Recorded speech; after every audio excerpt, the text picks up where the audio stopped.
Hello and welcome to Ditching Hourly. I'm Jonathan Stark. Today I'm joined by special guest Steve Folland. Steve, welcome to the show. Hey Jonathan, thanks for having me. It's hard to imagine that there'd be people in the audience who haven't heard of you, but for those few, could you please let them know who you are and what you do? There will be plenty. So I do the Being Freelance podcast, which I've been doing for 8 years. And off the back of that, I ended up doing another podcast called Doing It for the Kids, which is for self-employed parents, which is like the one which wins awards and stuff, but I don't begrudge it that. And then I have like a course for freelancers and a community and all. It's all sort of growing out of that one podcast that I started all those years ago. And of course, I am freelance. I make videos and podcasts and do voiceovers for people. So that's what I do for a living. I mean, technically, I'm not. I have a limited company, and I hire other freelancers and stuff like. So I consider myself a freelancer, but actually I hire other people to work with me. So I don't necessarily do everything myself. Got it. That's so. Going way back, like what were you doing when you started the podcast? Because I'm curious how it sounds like the podcast is kind of this central pillar of what you have going on. Is that fair to say? Yeah, so I'd worked in radio for, 12 years or so by that point, and had just been doing sort of like bits of freelance work on the side. And then I chucked it all in order to go full in on like being full-time freelance so that I could be there to look after our kids either end of the day. And it was like that first year of freelancing, I really didn't know anyone else who was doing anything similar. So I started trying to find podcasts, and all the podcasts were, I'll be honest, a lot of them were American entrepreneur podcasts. We know the type, right? Yeah. They were American entrepreneur podcasts. Now, there's nothing wrong with that, but they weren't speaking to me, it didn't feel like. Either that or I'd find people who were like, I don't know, 2 graphic designers, and they were just talking about graphic design, but not necessarily about business and being a freelancer. So, yeah, a classic case of not finding it, so I started it. Cool. I had a microphone because I was doing voiceovers. I'd worked in radio, so I knew how to edit. Like, it wasn't that hard a thing to do. And back then, there really weren't any. Thankfully, there's loads now to help people. Mm-hmm. So what were you doing in radio? Was it like audio production, or were you talent? Technically the word talent has never been so misused, but I was talent. But what I was the thing is, technically I was on the radio, right? So I was speaking in between songs, trying to entertain people, but I was also, I sort of like used to do the production, like all the promos, the trails and things that you'd hear in between. Right. And then I sort of rose up because I was there so long. I grew up there basically. So I started becoming like the manager to other people in the production team and stuff like that. And then on the side though, I would freelance because I don't live that far from London. So we've got this wealth of massive companies producing really great stuff, radio, both in the UK and around the world. So I would use my spare time to go and work for those companies where I would be like a producer, a production assistant, an editor for other people's stuff. So I was in those situations, I was making tea for the talent. I lived at both ends of the scale. Wow, that's amazing. That's really cool. So okay, so then you started the show, and I'm going to guess because I know lots of people that start podcasts. One of the first things it's like, okay, I'm doing it, and there's like a little bit of a hump to get over. You probably didn't have too much since you had the radio experience, but did you worry about growing an audience? Was that like, what was in your mind at the time around that? Did you just sort of not care and you just tell your friends about it and say, hey, listen in, or hey, do you want to join me on this show? Like, I guess I'm wondering how seriously you took it in terms of like reach. I wanted that's a good question, because trying to search back to what I was really thinking, I presumed or hoped that each guest would kind of like tell their audience about it, and so it would kind of grow that way. And at the same time, I went on Twitter, and hung out in places and started writing guest blogs for things to try and sort of spread the word of this new thing that I was doing.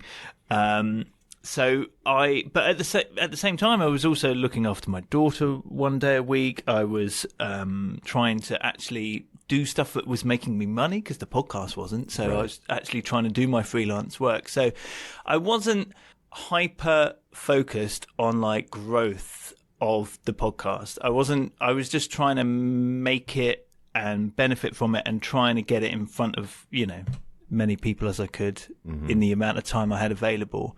It was actually only a few more years in to starting it that I then thought, do you know what? This is, because by then I thought, I really believe in this. This is a really good podcast. I suppose, you kind of have to believe in it, don't you, to keep doing it week in, week out. Right. But I thought this, I really want more people to hear it. So then I tried more of those sort of tactics, but I've never done advertising or anything like that. It's that sort of organic growth that takes time as word spreads, as other people tell other people. Mm-hmm. Yeah, no billboards then.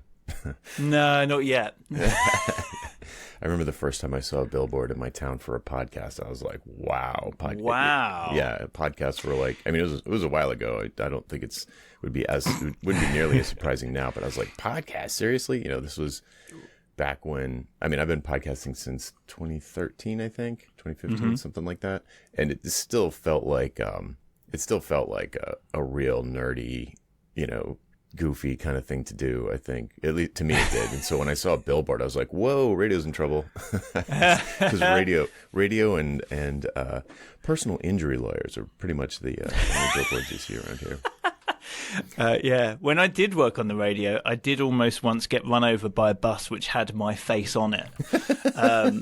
I walked out of my flat and across the road. Yeah, the bus. I walked across the back of the bus. And my face was on. The people in the car were like doing a double take as to what, which I'm sure must happen in an episode of Sex and the City, or maybe every episode.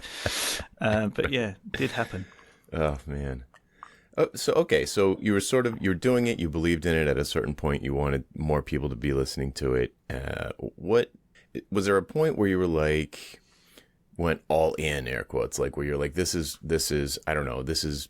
Either through sponsorships or through selling courses or through promoting your own freelance capabilities, where you're like, wow, this is really delivering business benefits, for lack of a better phrase. And then maybe you were like, oh, I'm going to do this for reals, whatever. Was there a point where you sort of took it to the next level, or at least in terms of seriousness? Well, I don't know. I think maybe that has happened incrementally, and if anything, has just got more serious like this year. Mm-hmm. But so I've always been like, my main focus, my main business, my main income is through what I do for other people. Through making podcasts and videos. There was a point where I decided to try and grow it, and would try to partner with organizations who were also trying to reach my audience, like so in the States you have Freelancers Union, for example, so I wrote blog posts for them. We have our own version over here called Ipsy, so I would write, I sort of became, they did a thing with me where I ended up on their website and being advertised to their people, so I would try and sort of get those sort of things, and eventually what would you call it, so Free Agent, who are an accounting software, so like Xero, FreshBooks, that kind of thing. Yep. Free Agent is a big one in the UK, and they, God bless them, sponsored it for like 18 months. Like what you really need, I've come to realize, is somebody in that company to really who really likes podcasts and really believes in what you're doing, to take a punt on you. So I have had varied success with podcasts since that point, which was, I don't know when that was, maybe 4 or 5 years. It's all a blur now. But all of those things, they take a lot of time. Podcasts take a lot of time. If I really wanted to make more money than getting sponsorship, then I would just do my job. You know, they take a lot. Each one I worked out recently. Each one must take a whole day of my time, and I've nearly made 300 episodes. So it's like a whole year of my time when you take in all the research, the recording, the editing, the promotion of it. So yeah, what your question though was going full all in. Yeah, incrementally was my answer, right? Because it was only 4 years ago that I eventually relented and like started a community. And I say that because some people would say, "Oh, you're going to start a Facebook group. You can start," because other ones existed, and I was like, "Oh, I don't know. They look like a lot of work," which I was right. They also already exist. Like there's other groups. I'm doing my podcast, thanks. But I realised that I was being emailed by freelancers from around the world, and I was talking to them, but they weren't talking to each other. And I thought, well, maybe I'm just being a bit selfish here. Maybe I should start it. So I did. In 2019, January 2019. And just the floodgates opened. Like there was like 1,000 members before I knew it. Wow. Because they'd all been listening to the podcast and were like, oh, finally, he's done this thing. So it really took off very quickly and became a really nice place to hang out. And I would do extra stuff in there, you know, like live Q&As and a book club, you know, like a pub quiz, like various, trying to make it really social. I do a thing called the Non-Employee of the Week Awards where I give away an award each week. So it took off really quick. And then it was only in 2021, I want to say, that it was certainly during one of our lockdowns that I did the course. And again, that wasn't really a business. It was more a thing where I was thinking, there's so many people who contact me wanting help who are new freelancers. And I can see new people joining the community all the time who are new freelancers. Right. What would I wish I had when I started out, when I started that podcast, when I didn't have a clue what I was doing? Right. And by this point, I felt I'd learned from all of my guests. I'd learned from my own experience. And so that's when I then put the course together. Cool. So that was a couple of years ago. And so there's just been lots of steps to making, asking people to pay for things. But then eventually I decided, actually, I will move the community off of Facebook and make that a paid community. So that is actually where I'm at now, where I feel it's more serious if you're saying businessy wise. Right. I still, the reason I did it though was because I could see that people really don't like Facebook anymore. Yeah. So at the time it made sense because everybody wanted to be there. But now I knew that people were leaving. So I was losing people. Meanwhile, other people aren't joining, particularly younger freelancers. They don't want to be on Facebook. Right. So, I kind of felt like the best thing for the community would be to take it away from this place that nobody wanted to be on anyway. But that meant I had to charge people because it means I have to pay another platform to host us. Right. And in order to put all of my time and energy into it, I kind of thought, mate. And it's funny, when I eventually decided to do it, so many people said to me, I can't believe you didn't do this years ago. I thought you would have done it. And I was like, But there we are. That's where we are. And where'd you move it to? So I moved to Circle. But what's great is it doesn't, Circle doesn't really necessarily mean anything to the people who are in the community. They feel like they're in the Being Freelance community. It feels a bit like it did before, but it's just neater, tidier. There's no nasty data mining and ads to trip over and clickbait, and everything is ordered, and it's nice. It's really good. Yeah, I looked at a bunch of. I had a similar experience where my mailing list, people would sometimes, I would share information either about a podcast episode that I did, or just a story from one of the other readers, and it was not uncommon for people to say, "Oh, could you put me in touch with the person that email was about, because I either want to ask them a question or they, I've got some advice about the problem that they're facing, whatever." And I was like, and I had the same experience you had where I was like, it's kind of weird that I'm in the middle of this and nobody can talk to each other. Yeah. Like my mailing list started to feel like a community. The way I talked to the people on the list it felt like a group. it felt like members, not subscribers. And at a certain point, I was like, I had the exact same thing. I used Slack because, at the time, most of my people were software developers, and Slack was very popular with software developers. But it's got pros and cons. I looked at Circle too. It's very cool. I started paying for it, and I almost went and did that. But so I applaud your choice. So there's so many things going on here. So it's like, I do kind of want to stick with the podcast. This is because you've got so much expertise there. You've been doing it for so long. Is it fair to say that it has been, well, I'm leading the witness because of what I want you to say is without the podcast, I'd be nowhere. I mean, that's what I want you to say. But what's the reality? Like, do you think the podcast is just a labor of love that pays for itself, or is it a key piece of your empire? Oh, okay. Well, it is a labor of love, undoubtedly.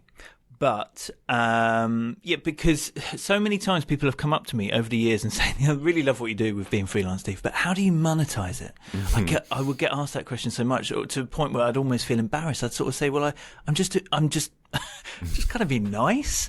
I'm just trying to help people. Like I'm making money doing my business, I kind of do this to help other people do the same. Right. And I've had so many messages of people who listened to the podcast and eventually went freelance, so many businesses who started out and got the confidence listening to it, or messages in a similar vein now from people who have taken the course. Right. So it genuinely is coming from a good place and is a labor of love because, as I mentioned, it's a lot of effort. But if we were to consider it a business, and look at it from that point, then undoubtedly the podcast is like key. Like it's this huge thing, which if you can pick it up. Well, I have picked it up. I've used huge chunks of it and quotes of it in the course, so the course is all backed up by evidence from all of these other people. Cool. I can turn it into blog posts. I could turn it in theory into a book or whatever. Like it's such a big content generator. Plus people get to know you, so they know your voice. So you might go and speak at an event, or just be at an event, and people come up to you, so they start to get to know you. Mm-hmm. And I think in terms of like joining the community, I'm sure there must be a certain amount of that bond is built because originally they've listened to the podcast for so long and it's such an intimate sort of thing. Even though really the podcast isn't about me, it's always about my guest. Right. I'm not sitting there. Funnily enough, I was about to say I'm not sitting there giving advice, but in the Doing It for the Kids podcast that I mentioned, that is more like an agony aunt and uncle advice column. A listener writes in a business question, and we answer it. So the podcast has been really important. And actually, I think, if I was sensible as somebody who was making videos and podcasts for businesses, what I should have done was started a podcast about that. Or to start a podcast about businesses doing really great thing in my area of England. Right. That would have driven loads of business, I'm convinced, towards me. Mm-hmm. So I do think, this week I spoke to somebody for the podcast called Io Abbas, who is a marketing consultant, and she went independent in 2020. And she started a podcast. That was she sat there and thought of all her marketing options. And she went, yeah, I'm going to start a podcast. Mm-hmm. And you can just see like the sort of gravitas that it has lent her, the profile that has been raised, the fact that she can reach out to all of these high profile businesses in her niche and get to speak to them, and in fact, some of them have become clients. Right. So I totally believe in podcasts for that purpose. I just used them to draw an audience of freelancers that I wasn't trying to make money out of. Right. So yeah, that's it would have been a great business if I was. Got it. So over the course of years, like you said, if in theory you could take the information that guests have shared with you, over all that time and turn it into a book or something like that. And that is what you used to turn into a course. So maybe let's pivot a little bit. And I'm curious if all of those conversations and all of your interactions with the community, if you have general advice for people that are just starting out in freelance? So like, do you have sort of a worldview about the air quotes right way to start freelancing? I don't usually talk to like early freelancers, but I'm sure they're out there in the audience, the dear listener, or people who are thinking about starting freelancing. That's fairly common. So what do you say to people, or what do you think is the advice that you agree with from your guests about getting started in freelancing? I think one of the key things that, in fact, it's what I start the course with, and it's what I wish I'd sort of realised, it took me a while to realise, is that you are a business. So whether you call yourself a freelancer or an independent designer or, a consultant this, or, like there's lots of different terms we can all use. Mm-hmm. But I almost feel like the word, because I decided I was a freelance video producer, and my wife introduced me to some people, and she was like, oh yes, Steve's quit his job, he's starting his own business. And I was like, no, I haven't. Just gonna, but she was right. And I think you need to get into that business mindset, because then you start to think like a business, and that businesses exist to make a profit, and they have research and development teams and marketing teams, and the fact that you are all of these things within your business, you start to take it a bit more seriously. When, like, a huge bit of advice I always give is to split out your personal and your business finances. Totally, because yes. Particularly if you start off like just doing a little bit on the side, you might just think, I'll just chuck it into my personal business, into my personal account. But yeah, you need to separate them. I mean, not only does it make everything a lot easier accounting wise, but suddenly you realize that you are a business. And then I think you start to treat everything differently once you get into that mindset. Yeah, I could not agree more. I've worked with people, myself. When I went solo, I knew I was starting a business. I didn't think I was just freelancing or consulting or whatever. I knew I was starting a business. I, got a lawyer, got a financial planner, got an accountant, like before day one, and I was like, all right, I want to do this the right way. I don't want to worry about doing something wrong. And so even though I had it completely, it was set up as an S corp, and I was an employee of the company, even though it was just me. So even though I knew that I wanted it set up like that, and I didn't want to expose myself to any liability, and I kept all the finances separate, it still took me an embarrassingly long time to really internalize that. And not feel like, yeah, I had the money in two separate accounts, but it's all my money. It's just like there was no distinction in my mind between Jonathan Stark Consulting Inc. and Jonathan Stark the person when it came to like income and expenses and profit. And so it was weird. It was weird that I knew it consciously, but it's like I didn't know it subconsciously. And it took me a while to adjust to that. And I see the same thing happening, honestly, with most people that I talk to. It's definitely a majority of people. It's just me, right? And the real big problem with that, just to pile on and just agree with you, Steve, is that especially if you're billing by the hour and you don't see yourself as an employee, then all of that money feels like profit, but it's actually cost. It's a cost. And the way to think about it is that if you, as the business owner, you should, in theory, a business owner would just be doing like high level strategy, making decisions about what people should do. And if you were going to go do that, if you were going to focus on your business strategy all the time and do R&D and do all the marketing and close deals and the sales and all that stuff as the business owner, and then you paid someone to do the delivery work that you're doing right now, how much money would be left over? And the answer in most cases is like basically none, because the employee, the employee, is getting all the money and the business isn't getting any. So anyway, that's something that sometimes turns the light bulb on for people. If you're listening and you don't know what we're talking about, hopefully that separation will be important. And I've given some advice in a similar vein recently to people who are maybe doing a bigger project, like it's not an hourly thing. They're going for a project fee. Mm-hmm. Maybe they're even hiring somebody to work with them.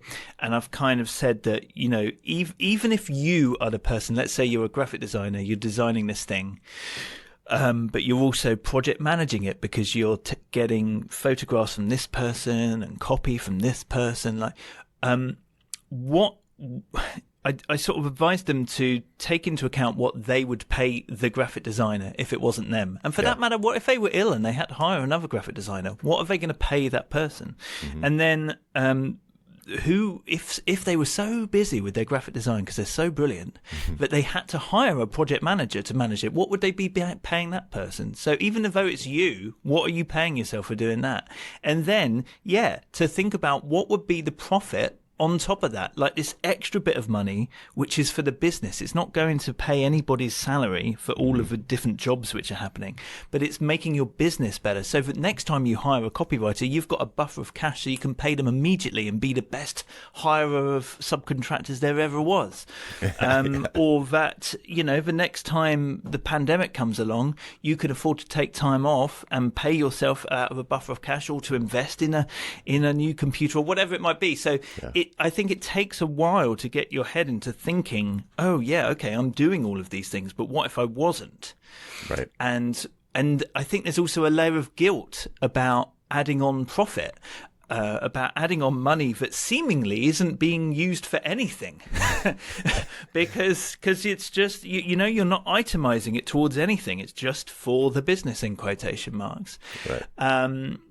So once you get over that layer of guilt, once you get over a guilt for the fact that maybe you're hiring somebody at this rate, but you're effectively, adding stuff on towards the client, things start to click into space. And actually, once you build up that buffer of cash, because you're adding on all that profit, then you can start to be more picky about who you get to work with, because you're not so desperate for the work, because you know you're going to be okay because you've got that buffer of cash. So that whole mindset just has this knock-on effect, which is brilliant.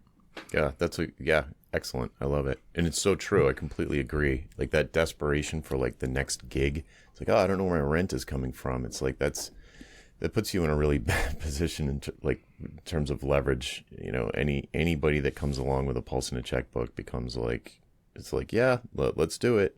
Which is why one of the best things you could do if you thought, sometime down the line you want to go solo, to start your own business, however you want to phrase it, is to start putting money aside before you take that leap. Now, I didn't do it this way. So I had to sort of like make it up as I went along, and to take everything that I could.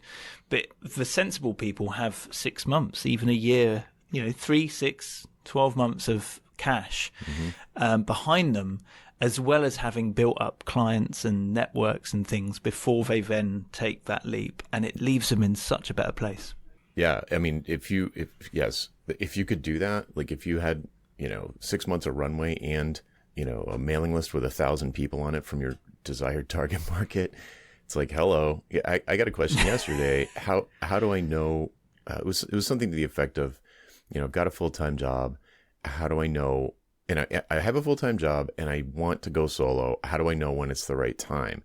And, it's obviously a very personal question, but I said pretty much what you just said. I was like, well, the thing I would worry about, the thing that's going to keep you up nights is cash flow.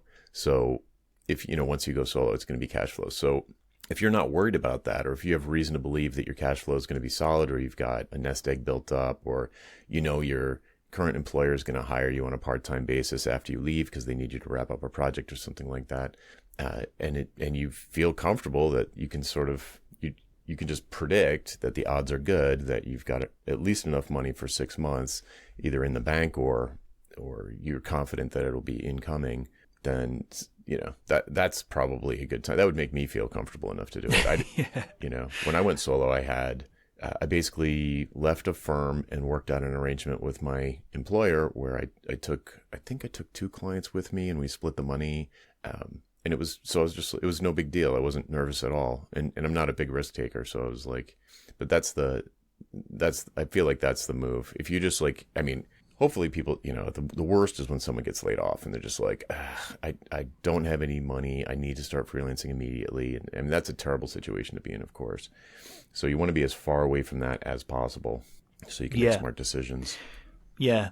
Although if you're listening and that is you, there are loads of people who have still made that work. It's just not the ideal situation. Yeah, I would say, I mean, I don't know if percentage wise, I don't know percentage wise, but a lot of people I know have just, woken up and be like, I'm not doing this job anymore. I quit. And they're just like, and they just scrap to get clients. And I think, if we're talking about getting started with freelancing and you are kind of kicked out the door, you kick yourself out the door.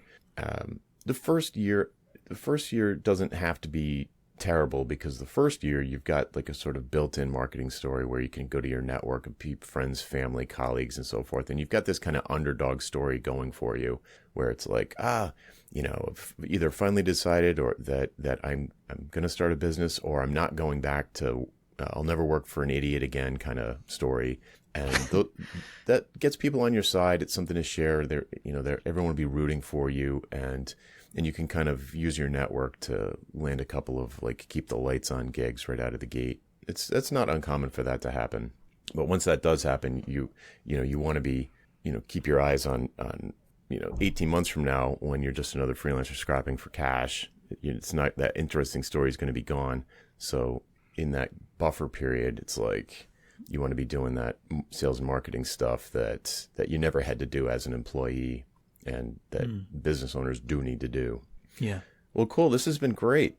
Where can people go to find out more about what you're doing? Maybe check out the community, check out your, you know what? We didn't talk about merch. You've got some hilarious merch. That's really fun. But yeah, so people, yeah, beingfreelance.com is the website. And so Being Freelance is the podcast, and it is Instagram, and it's Twitter, and the course, and the community, which is now no longer on Facebook, but is full of so many wonderful people. And that is another key thing. And it's not just because I've got a community, but it's finding other people, because not necessarily your friends and family will get what it's like to run that business and be in that situation. So, and it doesn't have to be a paid community. There's loads of great communities out there. Beingfreelance.com. And the other podcast that I do for self-employed parents is called Doing It for the Kids.